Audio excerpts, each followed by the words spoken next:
Relax and listen to the voice.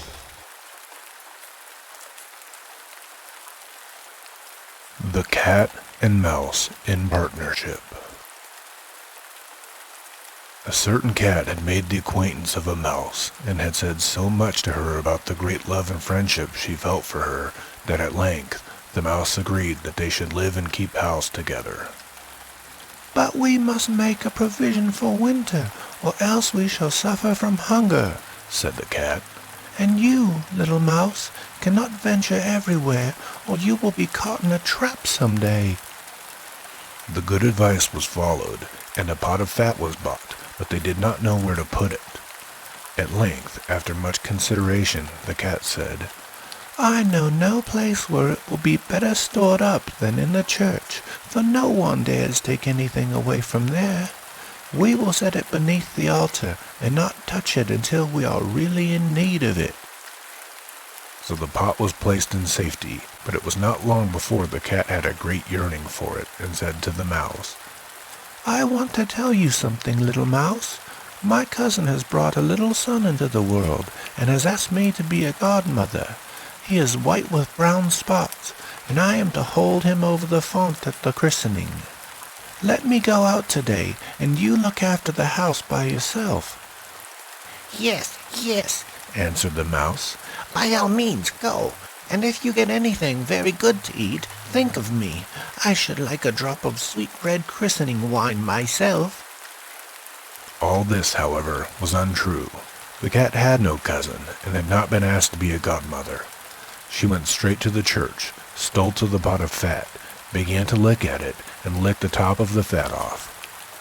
Then she took a walk upon the roofs of the town, looked out for opportunities, and then stretched herself in the sun, and licked her lips whenever she thought of the pot of fat, and not until it was evening did she return home. "Well, here you are again," said the mouse. "No doubt you have had a merry day." "All went off well," answered the cat. "What name did they give the child?" "Top off," said the cat quite coolly. "Top off?" cried the mouse. "That is a very odd and uncommon name. Is it a usual one in your family?"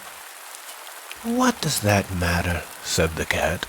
"It is no worse than Crumb Stealer, as your godchildren are called." Before long the cat was seized by another fit of yearning. She said to the mouse, "You must do me a favor, and once more manage the house for a day alone.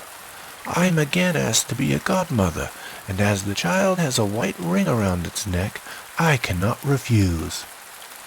The good mouse consented, but the cat crept behind the town walls to the church, and devoured half of the pot of fat. "Nothing ever seems so good as what one keeps to oneself," said she, and was quite satisfied with her day's work. When she went home, the mouse inquired, "And what was the child christened?" "Half Done," answered the cat. "Half Done? What are you saying? I never heard the name in all my life. I'll wager anything it's not in the calendar." The cat's mouth soon began to water for some more licking. "All good things go in threes," said she, "and I am asked to stand godmother again. The child is quite black, only it has white paws, but with that exception, it is not a single white hair on its whole body. This only happens once every few years. You will let me go, won't you?" "Top off, Half Done," answered the mouse. "They are such odd names. They make me very thoughtful."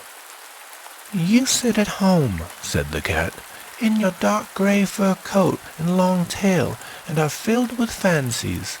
That's because you do not go out in the daytime." During the cat's absence, the mouse cleaned the house and put it in order, but the greedy cat entirely emptied the pot of fat. "When everything is eaten up, one has some peace," she said to herself, and well filled and fat, she did not return home until night. The mouse at once asked what name had been given to the third child. "It will not please you any more than the others," said the cat. "He is called All Gone." "All gone?" cried the mouse. That is the most suspicious name of all. I have never seen it in print. Oh, God, what can that mean? And she shook her head, curled herself up, and lay down to sleep. From this time forth, no one invited the cat to be a godmother, but when the winter had come and there was no longer anything to be found outside, the mouse thought of their provisions and said, Come, cat, we will go to a pot of fat which we have stored up for ourselves. We shall enjoy that. Yes, answered the cat. You will enjoy it as much as you would enjoy sticking that dainty tongue of yours out the window. They set out on their way, but when they arrived, the pot of fat certainly was still in its place, but it was empty.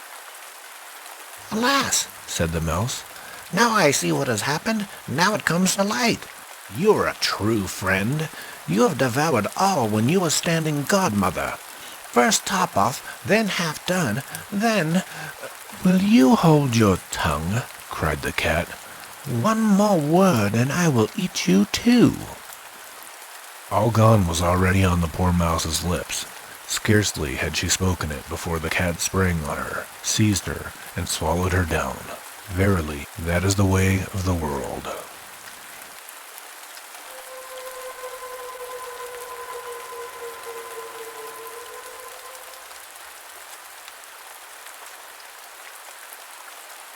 The Wonderful Musician. There was once a wonderful musician who went quite forlorn through the forest and thought of all manner of things, and when nothing was left for him to think about, he said to himself, "Time is beginning to pass heavily with me here in the forest. I will fetch hither a good companion for myself." Then he took his fiddle from his back and played so that it echoed through the trees. It was not long before a wolf came trotting through the thicket towards him. "Ah, here is a wolf coming. I have no desire for him," said the musician, but the wolf came nearer and said to him, Ah, dear musician, how beautifully you play. I should like to learn that too. "It is so learnt," the musician replied. "You have only to do all that I bid you." Oh, musician, said the wolf, I will obey you as a scholar obeys his master. The musician bade him to follow, and when they had gone part of the way together, they came to an old oak tree which was hollow inside, and cleft in the middle. "Look," said the musician, "if you will learn to fiddle, put your forepaws into this crevice." The wolf obeyed, but the musician quickly picked up a stone, and with one blow wedged his two paws so fast that he was forced to stay there like a prisoner. "Wait there until I come back again," said the musician, and he went on his way. After a while he again said to himself, "Time is beginning to pass heavily with me here in the forest. I will fetch hither another companion," and he took out his fiddle and again played in the forest. It was not long before a fox came creeping through the trees towards him. "Ah, there's a fox coming," said the musician. "I have no desire for him." The fox came up to him and said, Oh, dear musician, how beautifully you play. I should like to learn that too. "That is soon learnt," said the musician. "You only have to do everything that I bid you." Oh, musician, Then said the fox, I will obey you as a scholar obeys his master. "Follow me," said the musician, and when they had walked part of the way, they came to a footpath with high bushes on both sides of it. There the musician stood still, and from one side bent a young hazel bush down to the ground, and he put his foot on the end of it. Then he bent down a young tree from the other side as well, and said, "Now, little fox, if you will learn something, give me your left front paw." The fox obeyed, and the musician fastened his paw to the left bough. "Little fox," said he, "now reach me your right paw," and he tied it to the right bough. When he had examined whether the knots were firm enough, he let go, and the bushes sprang up again and jerked up the little fox so that it hung struggling in the air. "Wait here until I come back again," said the musician, and he went on his way. Again he said to himself, "Time is beginning to pass heavily with me here in the forest. I will fetch hither another companion." So he took his fiddle, and the sound echoed through the forest. Then a little hare came springing towards him. "Ah, a hare is coming," said the musician. "I do not want him." "Ah, dear musician," said the hare, "how beautifully you fiddle. I too should like to learn that." "That is soon learnt," said the musician. "You have only to do everything that I bid you." "Oh, musician," replied the little hare, "I will obey you as a scholar obeys his master." They went a part of the way together until they came to an open space in the forest where stood an aspen tree. The musician tied a long string around the little hare's neck, the other end of which he fastened to the tree. "Now briskly, little hare, run 20 times around the tree," cried the musician, and the little hare obeyed. And when it had run around 20 times, it had twisted the string 20 times around the trunk of the tree, and the little hare was caught, and let it pull and tug as it liked. It only made the string cut into its tender neck. "Wait there until I come back," said the musician, and went onward. The wolf, in the meantime, had pushed and pulled and bitten at the stone, and had worked so long that he had set his feet at liberty, and had drawn them once more out of the cleft. Full of anger and rage, he hurried after the musician and wanted to tear him to pieces. When the fox saw him running, he began to lament and cried with all of his might, "Brother Wolf, come to my help. The musician has betrayed me." The wolf drew down the little tree, bit the cord in two, and freed the fox, who went with him to take revenge on the musician. They then found the tied-up hare, who likewise they rescued, and then they all sought the enemy together. The musician had once more played his fiddle as he went on his way, and this time he had been more fortunate. The sound reached the ears of a poor woodcutter, who instantly, whether he would or no, gave up his work and came with his hatchet under his arm to listen to the music. "At last comes the right companion," said the musician, "for I was seeking a human being and no wild beast." And he began and played so beautifully and delightfully that the poor man stood there as if bewitched, and his heart leapt with gladness. And as he thus stood, the wolf, the fox, and the hare came up, and he saw well that they had some evil design. So he raised his glittering axe and placed himself before the musician, as if to say, "Whoso wishes to touch him, let him beware, for he will have to deal with me." Then the beasts were terrified and ran back into the forest. The musician, however, played once more to the man out of gratitude, and then he went onwards.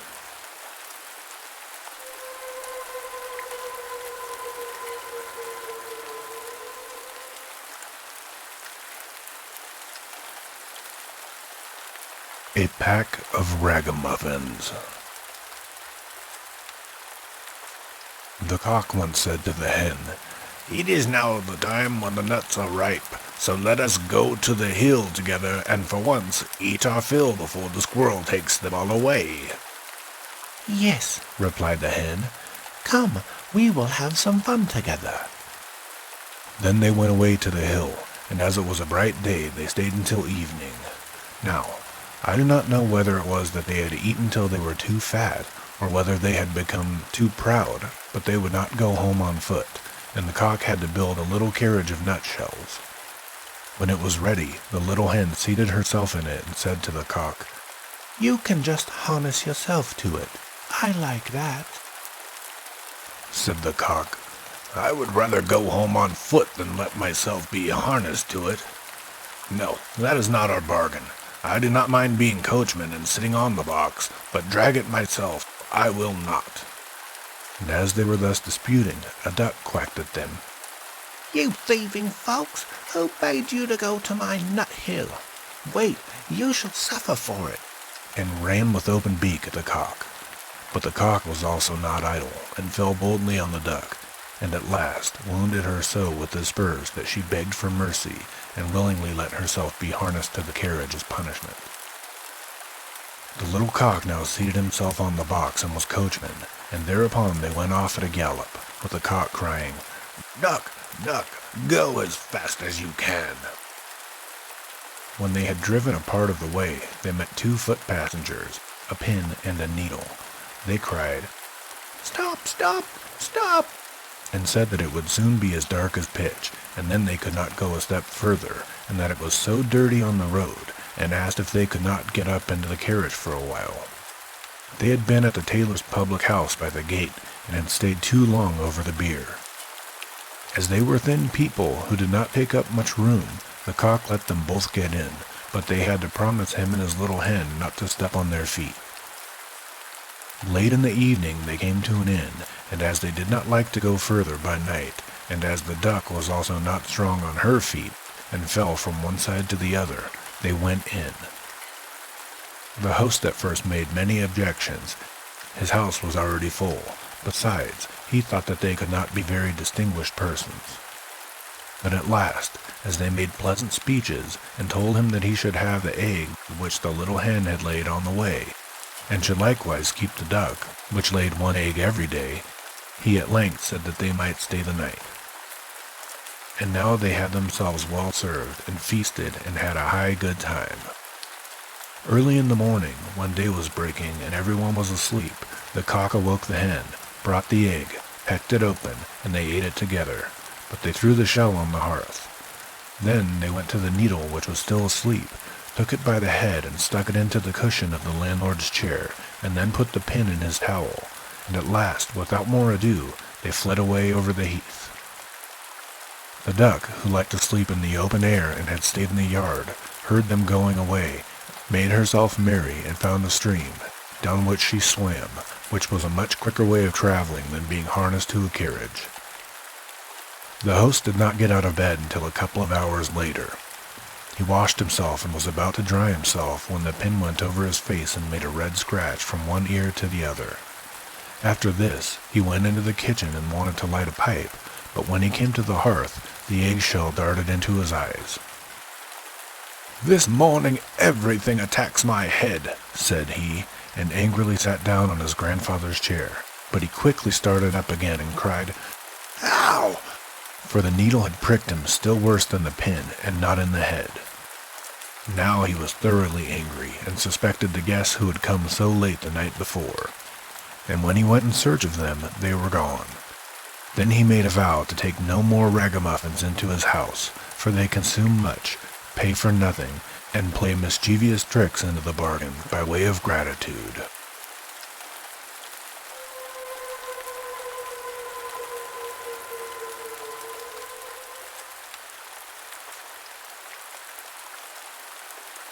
The Fisherman and His Wife. There was once upon a time a fisherman who lived with his wife in a pigsty close by the sea, and every day he went out fishing. And he fished, and once he was sitting with his rod, looking at the clear water, and he sat. Then his line suddenly went down, far down below, and when he drew it up again, he brought out a large flounder. Then the flounder said to him, "Hark, you fishermen, I pray you, let me live. I am no flounder really, but an enchanted prince. What good will it do to you to kill me? I should not be good to eat. Put me in the water again, and let me go." "Come," said the fisherman, "there is no need for so many words about it. A fish that can talk, I should certainly let go anyhow." And with that, he put him back again into the clear water, and the flounder went to the bottom, leaving a long streak of blood behind him. Then the fisherman got up and went home to his wife in the pigsty. "Husband," said the woman, "have you caught nothing today?" "No," said the man. "I did catch a flounder, who said he was an enchanted prince, so I let him go again." Did you not wish for anything first? said the woman. No, said the man. What should I wish for? Ah, said the woman, it is surely hard to live always in this pigsty which stinks and is so disgusting. You might have wished for a little hut for us. Go back and call him. Tell him we want a little hut. He will certainly give us that. Ah, said the man. Why should I go there again?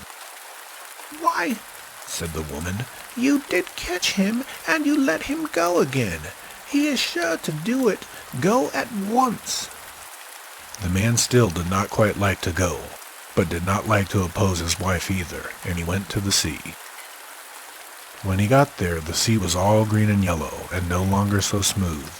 So he stood still and said, Flounder, flounder, in the sea, come, I pray thee, here to me, for my wife, good Ilsebil, wills not as I'd have her will. Then the flounder came swimming to him and said, Well, what does she want then? Ah, said the man, I did catch you, and my wife says I really ought to have wished for something. She does not like to live in a pigsty any longer. She would like to have a hut. Go then, said the flounder. She has it already. When the man went home, his wife was no longer in the sty, but instead of it there stood a hut, and she was sitting on a bench before the door. Then she took him by the hand and said to him, Just come inside. Look now, isn't this a great deal better? So they went in, and there was a small porch and a pretty little parlor and bedroom, and a kitchen and pantry, with the best of furniture, and fitted up with the most beautiful things made of tin and brass, whatsoever was wanted. And behind the hut there was a small yard with hens and ducks, and a little garden with flowers and fruit. Look, said the wife. Is that not nice? Yes, said the husband, and so it shall remain. Now we will live quite contented. We will think about that, said the wife. With that they ate something and went to bed. Everything went well for a week or a fortnight, and then the woman said, Hark you, husband, this hut is far too small for us, and the garden and yard are very little. The flounder might just as well have given us a larger house. I should like to live in a great stone castle. Go to the flounder and tell him to give us a castle. Ah, wife, said the man, the hut is quite good enough. Why would we live in a castle? What? Said the woman. Just go there. The flounder can always do that. No, wife, said the man. The flounder has just given us the hut. I do not like to go back so soon. It might make him angry. Go, said the woman. He can do it quite easily, and will be glad to do it. You just go to him. The man's heart grew heavy, and he would not go. He said to himself, It's not right, and yet he went. And when he came to the sea, the water was quite purple and dark blue, gray and thick, and no longer so green and yellow, but it was still quiet. And he stood there and said, Flounder, flounder, in the sea, come, I pray thee, here to me, for my wife, good Ilsebil, wills not as I'd have her will. Well, what does she want now? Said the flounder. Alas, said the man, half scared, she wants to live in a great stone castle. Go to it then. She is standing before the door, said the flounder. Then the man went away, intending to go home, but when he got there, he found a great stone palace, and his wife was just standing on the steps going in, and she took him by the hand and said, Come in. So he went in with her, and in the castle was a great hall, paved with marble, and many servants who flung wide the doors. And the walls were all bright with beautiful hangings, and in the rooms were chairs and tables of pure gold, and crystal chandeliers hung from the ceiling, and all the rooms and bedrooms had carpets, and food and wine of the very best were standing on all the tables, so that they nearly broke down beneath it. Behind the house, too, there was a great courtyard with stables for horses and cows, and the very best of carriages. There was a magnificent large garden, too, with the most beautiful flowers and fruit trees, and a park quite half a mile long, in which were stags, deer, hares, and everything that could be desired. "Come," said the woman, "isn't that beautiful?" "Yes, indeed," said the man. "Now let it be, and we will live in this beautiful castle and be content." "We will consider about that," said the woman, "and sleep upon it." Thereupon they went to bed.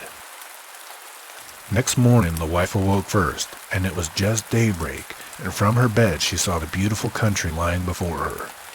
Her husband was still stretching himself, so she poked him in the side with her elbow and said, "Get up, husband, and just peep out of the window. Look you, couldn't we be the king over all that land? Go to the flounder, we will be the king and queen." "Oh, wife," said the man, "why should we be king and queen? I do not want to be king." "Well," said the wife, "if you won't be king, I will.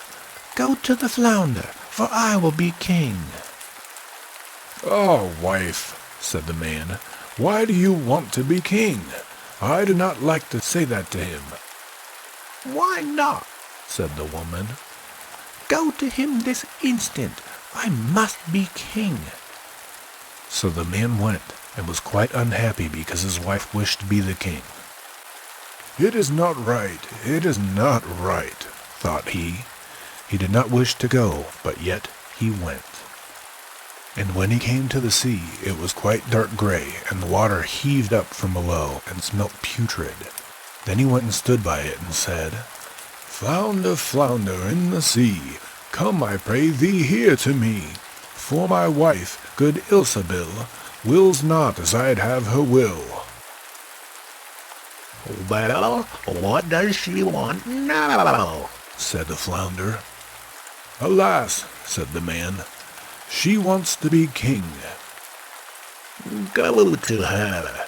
She is king already." So the man went, and when he came to the palace, the castle had become much larger, and had a great tower and magnificent ornaments, and the sentinel was standing before the door, and there were numbers of soldiers with kettle drums and trumpets. And when he went inside the house, everything was of real marble and gold, with velvet covers and great golden tassels. Then the door to the halls were opened, and there was the court in all of its splendor, and his wife was sitting on a high throne of gold and diamonds, with a great crown of gold on her head, and a scepter of pure gold and jewels in her hand. And on both sides of her stood her maids-in-waiting in a row, each of them always one head shorter than the last. Then he went and stood before her and said, "Ah, wife, and now you are king." "Yes," said the woman, "now I am king." So he stood and looked at her, and when he had looked at her thus for some time, he said, "And now that you are king, let all else be. Now we will wish for nothing more." "No, husband," said the woman quite anxiously. "I find time passes very heavily. I can bear it no longer. Go to the flounder. I am king, but I must be emperor too." "Oh, wife, why do you wish to be emperor?" "Husband," said she, "go to the flounder. I will be emperor." "Alas, wife," said the man, "he cannot make you emperor. I may not say that to the fish. There is only one emperor in the land, and Emperor the Flounder cannot make you. I assure you he cannot." "What?" said the woman. "I am the king, and you are nothing but my husband. Will you go this moment? Go at once. If he can make me a king, he can make me emperor. I will be emperor. Go instantly." So he was forced to go. As the man went, however, he was troubled in mind and thought to himself, "It will not end well. It certainly will not end well. Emperor is too shameless. The flounder will at last be tired out." With that he reached the sea, and the sea was quite black and thick, and began to boil up from below, so that it threw up bubbles, and such a sharp wind blew over it that it curdled, and the man was afraid. Then he went and stood by it and said, "Flounder, flounder in the sea, come, I pray thee, here to me, for my wife, good Ilsebil, wills not as I'd have her will." "Well, what does she want now?" said the flounder. "Alas, flounder," said he, "my wife wants to be emperor." "Go to her," said the flounder. "She is emperor already." So the man went, and when he got there, the whole palace was made of polished marble with alabaster figures and golden ornaments, and soldiers were marching before the door, blowing trumpets and beating cymbals and drums, and in the house barons and counts and dukes were going about as servants. Then they opened the doors to him, which were of pure gold. And when he entered, there sat his wife on a throne, which was made of one piece of gold, and was quite 2 miles high. And she wore a great golden crown that was 3 yards high, and set with diamonds and carbuncles, and in one hand she had the scepter, and in the other the imperial orb. And on both sides of her stood the yeomen of the guard in 2 rows, each being smaller than the one before him, from the biggest giant, who was 2 miles high, to the very smallest dwarf, just as big as my little finger, and before it stood a number of princes and dukes. Then the man went and stood among them, and said, "Wife, are you emperor now?" "Yes," said she, "now I am emperor." Then he stood and looked at her well, and when he had looked at her for thus some time, he said, "Ah, wife, be content now that you are emperor." "Husband," said she, "why are you standing there? Now I am emperor, but I will be pope too. Go to the flounder." "Oh, wife," said the man, "what will you not wish for? You cannot be pope. There is but one in Christendom. He cannot make you pope." "Husband," said she, "I will be pope. Go immediately. I must be pope this very day." "No, wife," said the man, "I do not like to say that to him. That would not do it. It is too much. The flounder cannot make you pope." "Husband," said she, "what nonsense! If he can make me an emperor, he can make me a pope. Go to him directly. I am emperor, and you are nothing but my husband. You will now go at once." Then he was afraid and went, but he was quite faint, and shivered and shook, and his knees and legs trembled. And a high wind blew over the land, and the clouds flew, and towards evening all grew dark, and the leaves fell from the trees, and the water rose and roared as if it were boiling, and splashed upon the shore. And in the distance he saw ships which were firing guns in their sore need, pitching and tossing on the waves. And yet in the midst of the sky there was still a small patch of blue, though on every side it was as red as in a heavy storm. So full of despair, he went out and stood in much fear and said, "Flounder, flounder in the sea, come, I pray thee, here to me, for my wife, good Ilsebil, wills not as I'd have her will." "Well, what does she want now?" said the flounder. "Alas," said the man, "she wants to be pope." "Go to her then," said the flounder. "She is pope already." So he went, and when he got there, he saw what seemed to be a large church surrounded by palaces. He pushed his way through the crowd.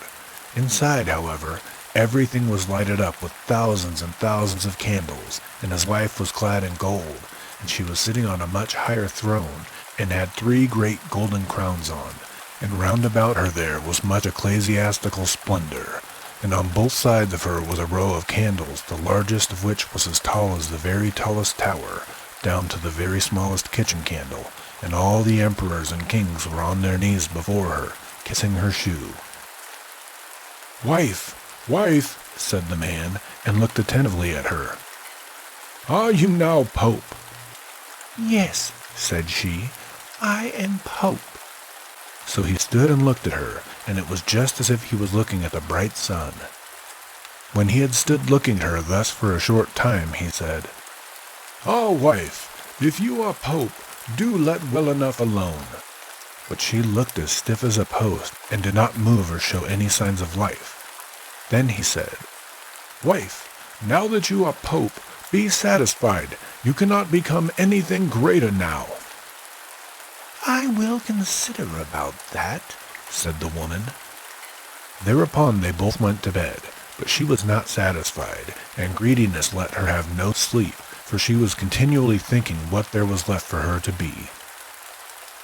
The man slept well and soundly, for he had run about a great deal during the day. But the woman could not fall asleep at all, and flung herself from one side to the other the whole night through, thinking always what more was left for her to be, but she was unable to call to mind anything else. At length the sun began to rise, and when the woman saw the red of dawn, she sat up in her bed and looked at it. And when, through the window, she saw the sun thus rising, she said, "Cannot I, too, order the sun and moon to rise?" "Husband," she said, poking him in the ribs with her elbows, "wake up. Go to the flounder, for I wish to be even as God is." The man was still half asleep, but he was so horrified that he fell out of bed. He thought he must have heard amiss, and rubbed his eyes and said, "Wife, what are you saying?" "Husband," said she, "if I can't order the sun and moon to rise, and have to look on and see the sun and moon rising, I can't bear it. I shall not know what it is to have another happy hour unless I can make them rise myself." Then she looked at him so terribly that a shudder ran over him, and said, "Go at once. I wish to be like unto God." "Alas, wife," said the man, falling on his knees before her, "the flounder cannot do that. He can make an emperor and a pope. I beseech you, go on as you are, and be Pope." Then she fell into a rage, and her hair flew wildly about her head. She tore open her bodice, kicked him with her foot, and screamed, "I can't stand it! I can't stand it any longer! Will you go this instant?" Then he put on his trousers and ran away like a madman. But outside, a great storm was raging and blowing so hard that he could scarcely keep his feet. Houses and trees toppled over, the mountains trembled, rocks rolled into the sea. The sky was pitch black, and it thundered and lightened, and the sea came in with black waves as high as church towers and mountains, and all with crests of white foam at the top. Then he cried, but could not hear his own words, "Flounder! Flounder in the sea! Come, I pray thee, here to me! For my wife, good Ilsebil, will not as I'd have her will." "Well, what does she want now?" said the flounder. "Alas," said he, "she wants to be like unto God." "Go to her, and you will find her back again in the pigsty." And there they are still living to this day.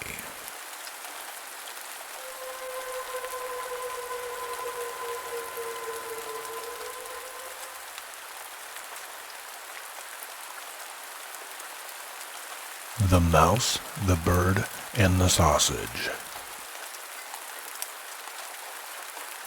Once upon a time, a mouse, a bird, and a sausage became companions, kept house together, lived well and happily in peace, and wonderfully increased their possessions. The bird's work was to fly every day into the forest and bring back wood. The mouse had to carry water, light the fire, and lay the table. but the sausage had to cook. He who is too well off is always longing for something new. One day the bird met with another bird, to whom it related its excellent circumstances and boasted of them. The other bird, however, called it a poor simpleton for his hard work, but said that the two at home had good times. For when the mouse had made her fire and carried her water, she went into her little room and rested until they called her to lay the table.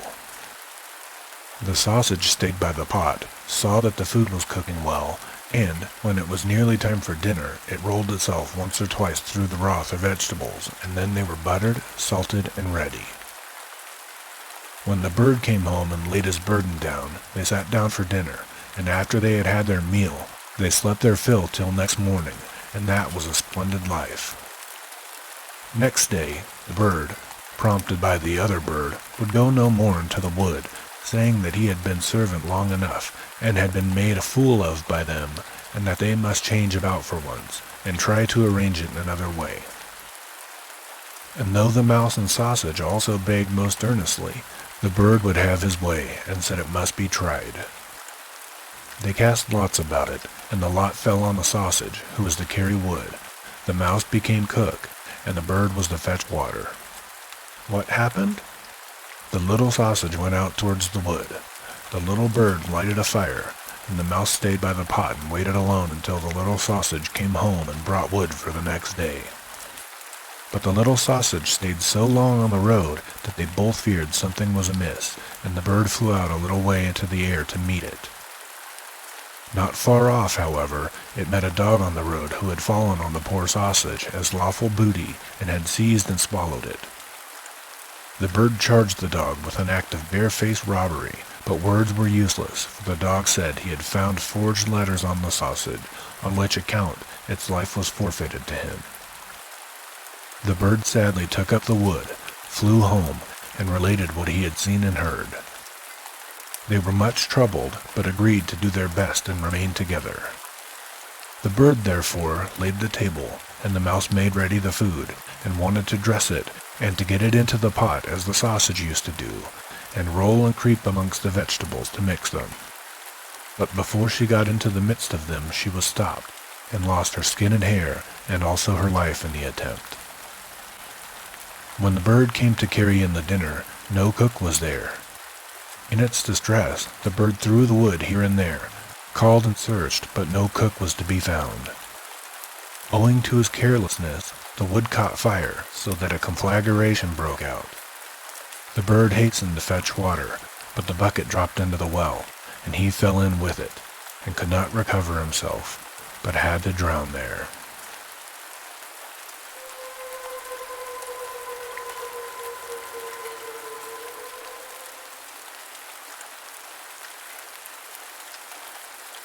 The Bremen-town musicians.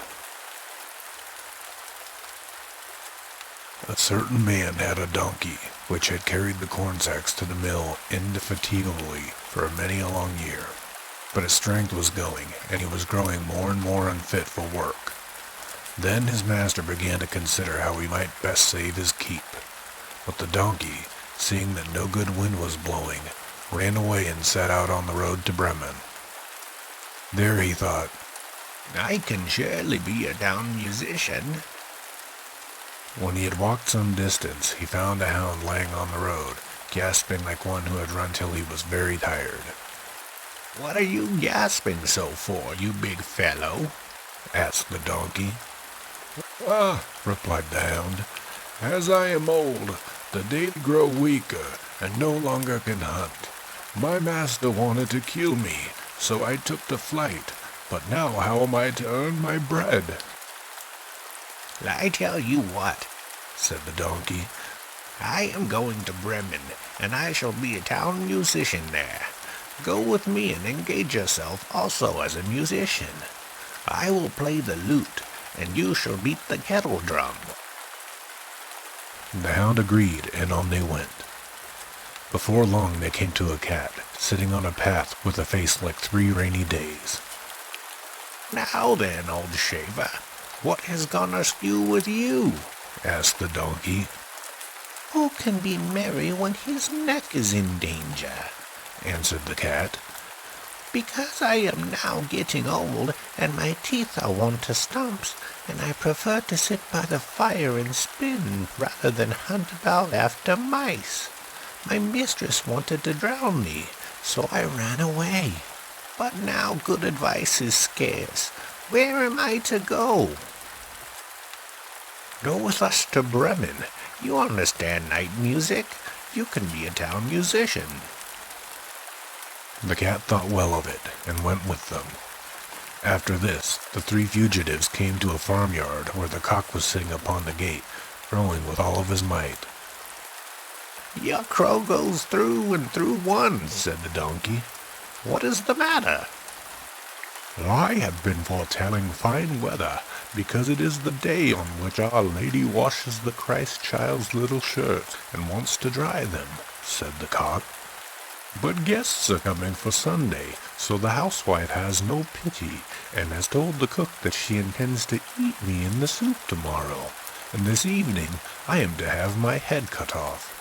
Now I am crowing at the top of my lungs while I still can.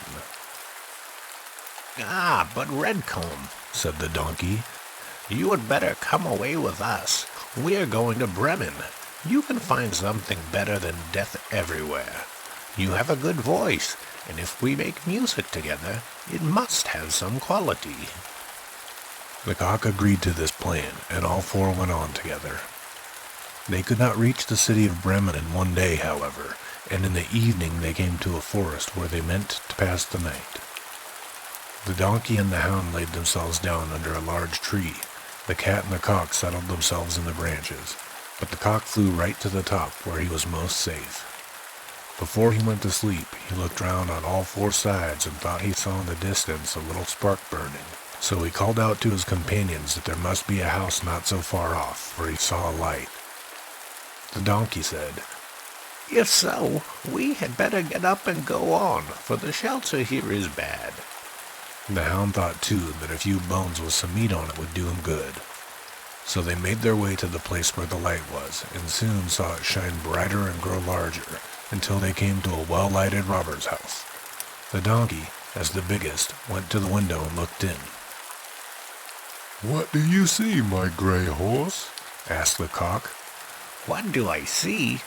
Answered the donkey. A table covered with good things to eat and drink, and robbers sitting at it enjoying themselves. That would be the sort of thing for us, said the cock. Yes, yes. Ah, if only we were there, said the donkey. Then the animals took counsel together how they should manage to drive away the robbers, and at last they thought of a plan. The donkey was to place himself with his 4 feet upon the window ledge. The hound was to jump on the donkey's back. The cat was to climb upon the dog, and lastly, the cock was to fly up and perch upon the head of the cat. When this was done, at a given signal, they began to perform the music together. The donkey brayed, the hound barked, the cat mewed, and the cock crowed. Then they burst through the window into the room, shattering the glass. At this horrible din, the robbers sprang up, thinking no otherwise than that a ghost had come in, and fled in great fright out into the forest.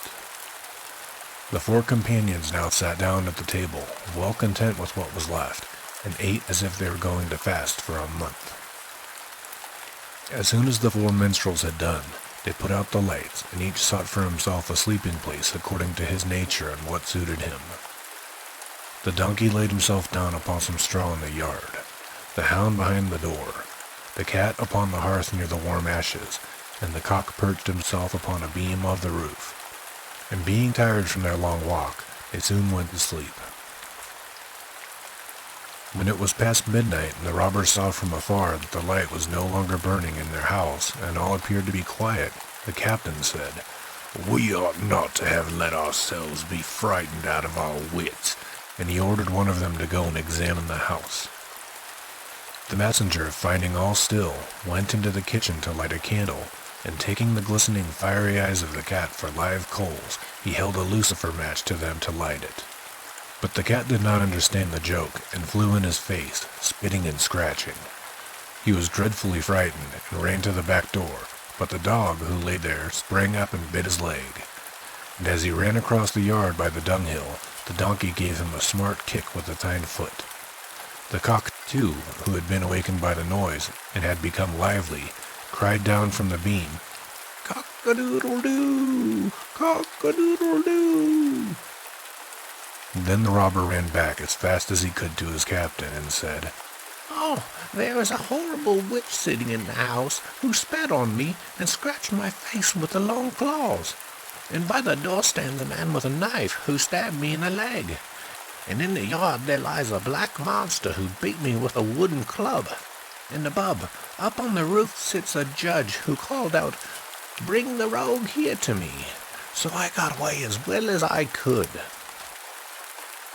After this, the robbers never again dared enter the house, but it suited the four musicians of Bremen so well that they did not care to leave it anymore, and the mouth of him who last told this story is still warm.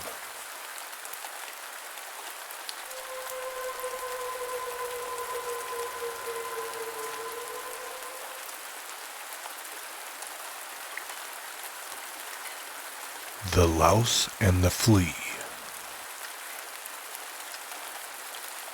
A louse and a flea kept house together and were brewing beer in an eggshell.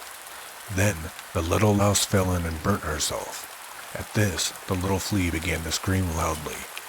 Then said the little room door, "Little flea, why are you screaming?" "Because the louse has burnt herself." Then the little door began to creak. At this, a little broom in the corner said, "Why are you creaking, little door?" "Have I not reason to creak? The little louse has burnt herself. The little flea is weeping." So the little broom began to sweep frantically. Then a little cart passed by and said, "Why are you sweeping, little broom?" "Have I not reason to sweep? The little louse has burnt herself. The little flea is weeping. The little door is creaking." So the little cart said, "Then I will run and begin to run like mad." Then said the ash heap by which it ran, "Why are you running so, little cart?" "Have I not reason to run? The little louse has burnt herself. The little flea is weeping. The little door is creaking. The little broom is sweeping." The ash heap said, "Then I will burn furiously," and began to burn in clear flames. A little tree stood near the ash heap and said, "Have I not reason to burn? The little louse has burnt herself.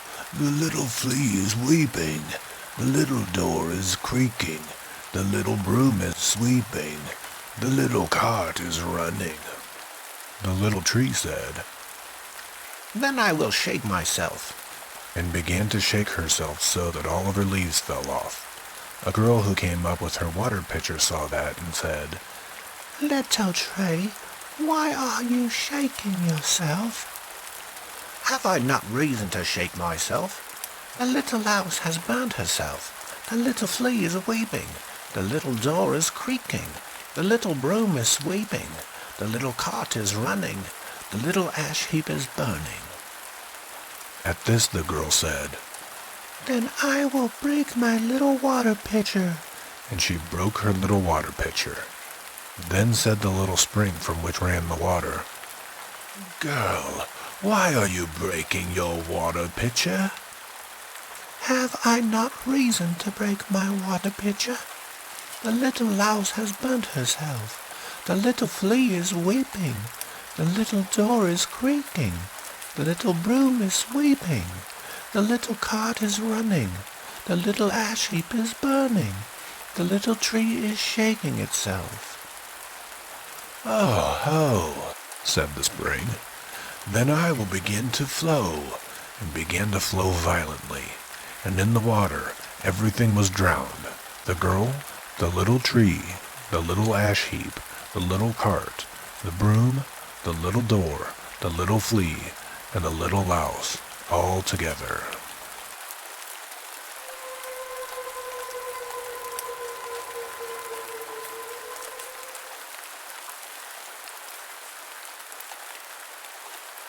The Tailor in Heaven.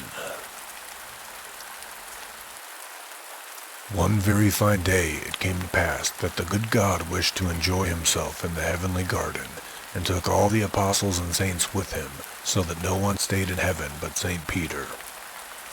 The Lord had commanded him to let no one in during his absence, so Peter stood by the door and kept watch. Before long someone knocked. Peter asked who was there and what he wanted. "I am a poor, honest tailor who prays for admission," replied a smooth voice. Honest indeed, said Peter, like the thief on the gallows. You have been light-fingered and have snipped folks' clothes away. You will not get into heaven. The Lord has forbidden me to let anyone in while he is out. "Come, do be merciful," cried the little tailor. "Little scraps which fall off the table of their own accord are not stolen, and are not worth speaking about. Look, I am lame. I have blisters on my feet from walking here. I cannot possibly turn back again. Just let me in, and I will do all the dirty work. I will carry the children, and wash their clothes, and scrub and clean the benches on which they have been playing, and patch all of their torn frocks." St. Peter let himself be moved by pity, and opened the door of heaven just wide enough for the lame tailor to slip his lean body in. He was forced to sit down in a corner behind the door, and told to stay quietly and peaceably there, in order that the Lord, when he returned, might not observe him and be angry. The tailor obeyed, but once when St. Peter went outside the door, he got up, and full of curiosity, peeped into every corner of heaven, and inspected the arrangement of the whole place. At length he came to a spot where many beautiful and precious chairs were standing, and in the midst was a seat all of gold which was set with shining jewels. Likewise it was much higher than the other chairs, and a footstool of gold was before it. It was the seat, however, on which the Lord sat when he was at home, and from which he could see all that happened on earth. The tailor stood still and looked at the seat for a long time, for it pleased him better than all else. At last he could master his curiosity no longer, and climbed up and seated himself in the chair. Then he saw everything which was happening on earth, and observed an ugly old woman who was standing washing by the side of a stream, secretly laying 2 veils on one side for herself. The sight of this made the tailor so angry that he laid hold of the golden footstool and threw it down to earth through heaven at the old thief. But since he could not bring the stool back again, he slipped quietly out of the chair, seated himself in his place behind the door, and behaved as if he had never stirred from the spot. When the Lord and Master returned again with his heavenly companions, he did not see the tailor behind the door, but when he seated himself on the chair, the footstool was missing. He asked St. Peter what had become of the stool, but St. Peter did not know. Then he asked if he had let anyone come in. I know of no one who has been here, answered Peter, but a lame tailor who is still sitting behind the door. Then the Lord had the tailor brought before him, and asked him if he had taken away the stool, and where he had put it. "O Lord," answered the tailor joyously, "I threw it in my anger down to earth at an old woman who I saw stealing 2 veils at the washing." "Oh, you knave," said the Lord. "Were I to judge you as you judge, how do you think you could have escaped so long?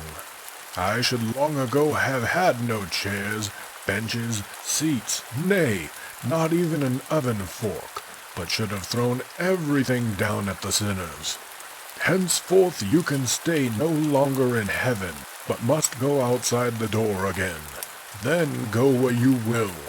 No one shall give punishment here but I alone, the Lord." Peter was obliged to take the tailor out of heaven again, and as he had torn shoes and feet covered with blisters, he took a stick in his hand and went to wait a while, where the good soldiers sit and make merry.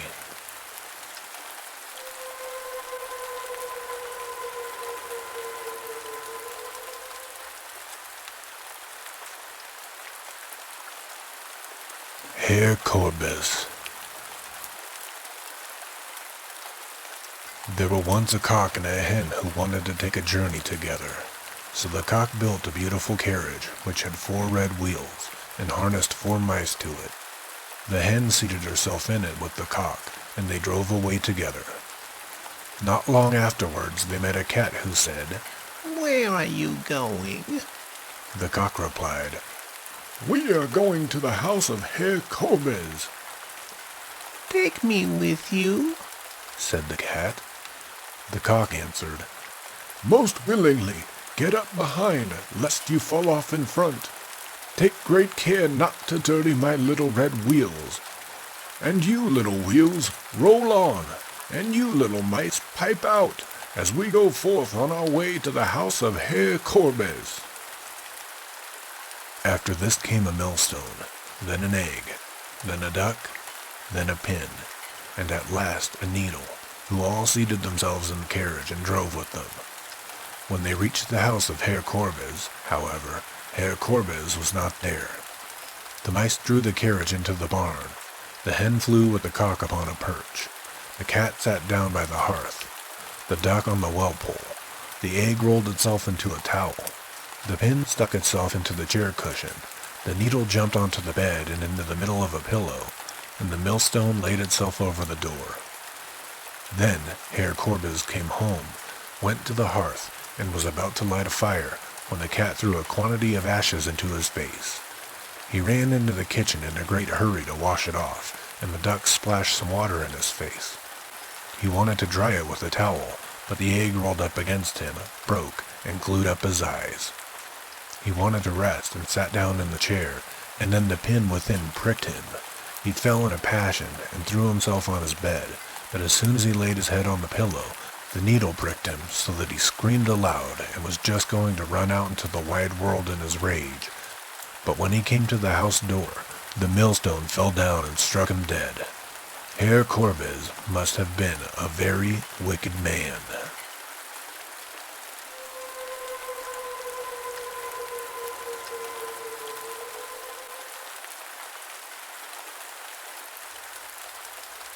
The Wedding of Mrs. Fox.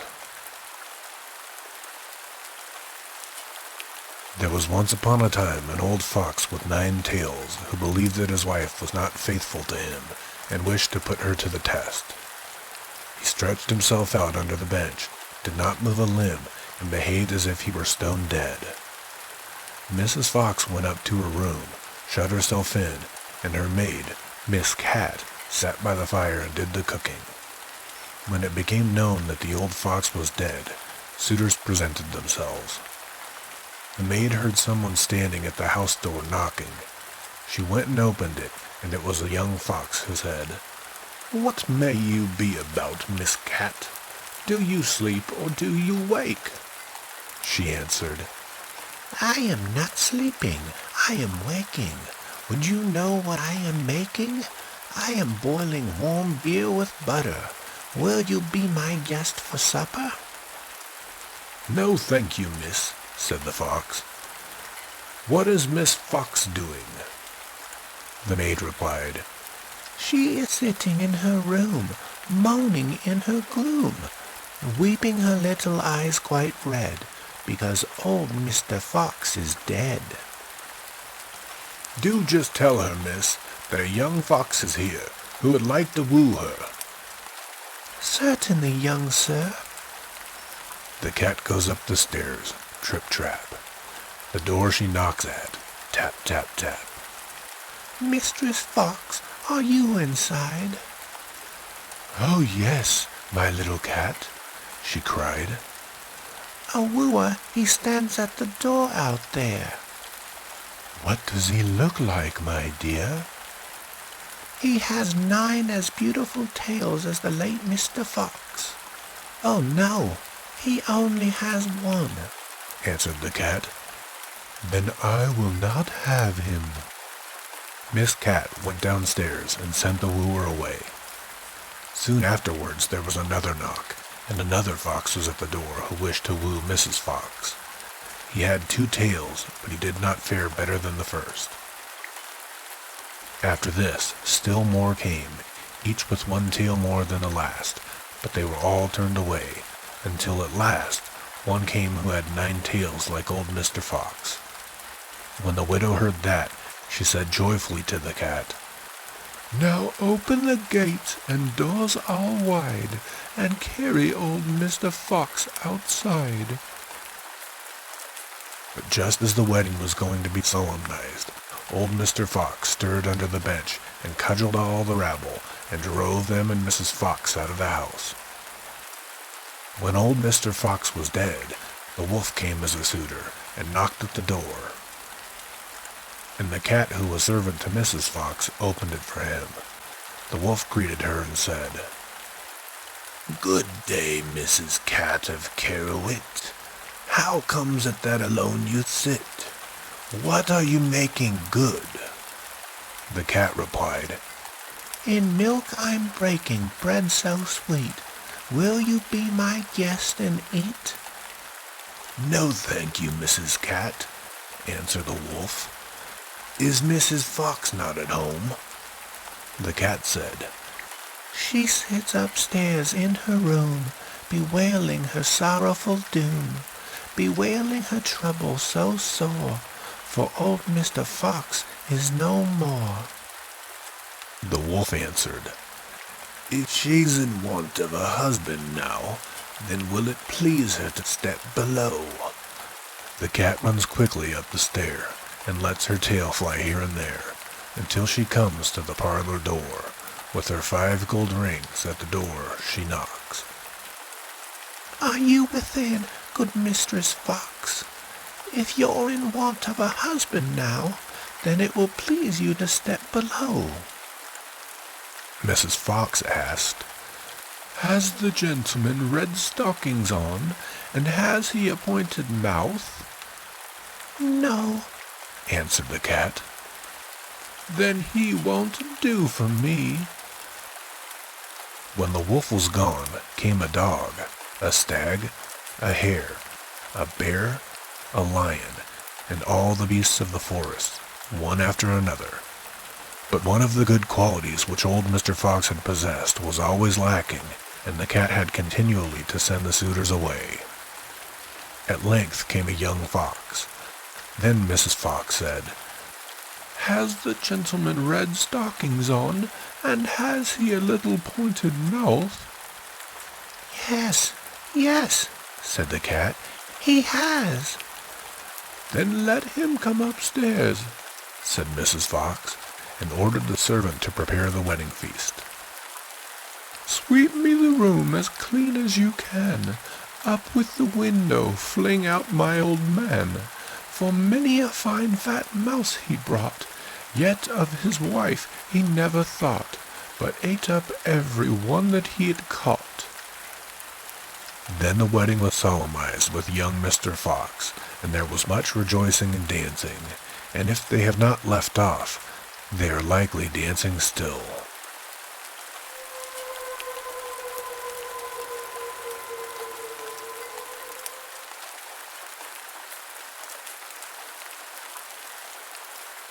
The Elves.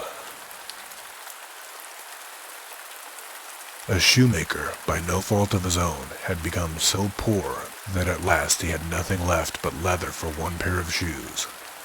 So in the evening he cut out the shoes which he wished to begin to make the next morning, and as he had a good conscience, he lay down quietly in his bed, commended himself to God, and fell asleep. In the morning, after he had said his prayers and was just going to sit down to work, the 2 shoes stood quite finished on his table. He was astounded. He knew not what to think. He took the shoes in his hands to observe them closer, and they were so neatly made, with not one bad stitch in them, that it was just as if they were intended as a masterpiece. Before long, a biter came in, and as the shoes pleased him so well, he paid more for them than was customary, and with the money, the shoemaker was able to purchase leather for 2 pairs of shoes. He cut them out at night, and the next morning was about to set to work with fresh courage. But he had no need to do so, for when he got up, they were already made, and buyers also were not wanting, who gave him money enough to buy leather for 4 pairs of shoes. Again, the following morning he found the pears made, and so it went on constantly.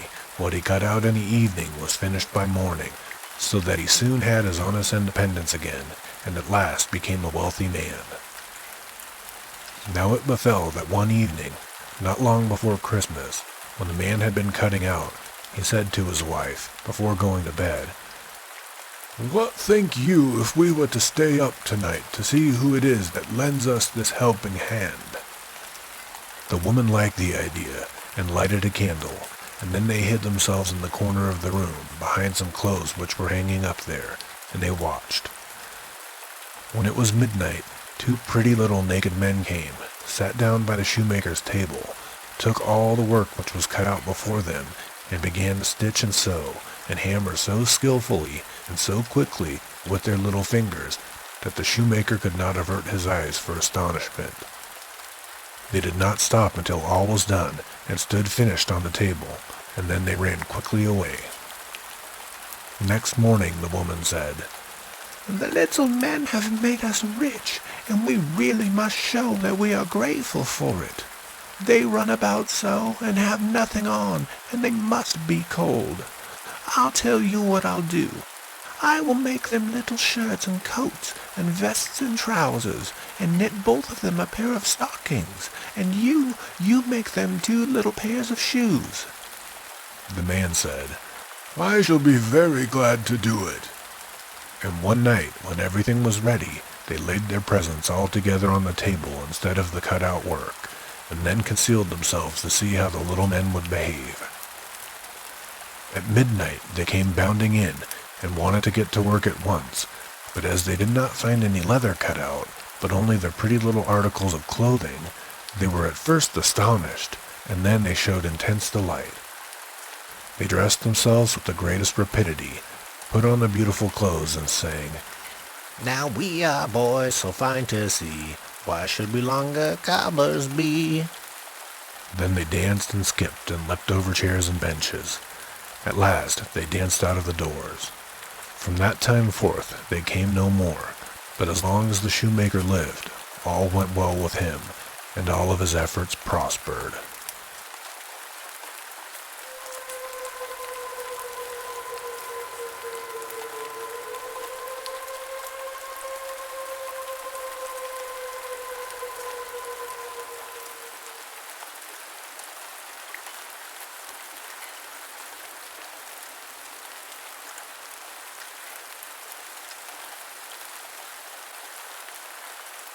Thank you all once again for joining us for another installment of Grimm's Fairy Tales. It looks like we're ticking the clock down, and we're nearly out of stories. If you have suggestions for what you'd like to hear from us, please get a hold of us in our email or comment on these videos. We do so appreciate you sharing your time with us. We hope that you've enjoyed these videos, and we hope that you've enjoyed the Grimm's Fairy Tale series. We can't wait to record new material for your listening pleasure. Until then, however, sweet dreams.